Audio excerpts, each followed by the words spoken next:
بسم اللہ الرحمن الرحیم۔ ہم سب خدا و آخرت کا ذکر کرتے ہیں، لیکن ہم دل سے ان پر ایمان رکھتے ہیں یا نہیں؟ یہ صرف شیاطین ہی ہیں جن کے ذریعے ہمارے جھوٹ کی ہمارے سچ سے تمیز ہو سکتی ہے۔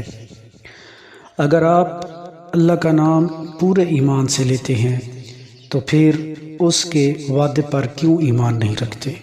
اگر خدا نخواستہ آپ نے شیطان کے وسوسے کو قبول کر لیا تو آپ صرف زبان کے مومن ٹھہرے۔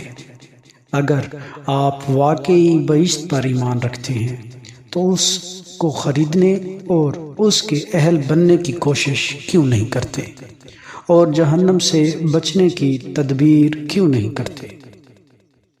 شیطان کا ان پر کوئی بھی قابو نہ تھا، بس ہم جاننا چاہتے تھے کہ کون آخرت پر ایمان رکھتا ہے اور کون اس کے بارے میں شک میں مبتلا ہے۔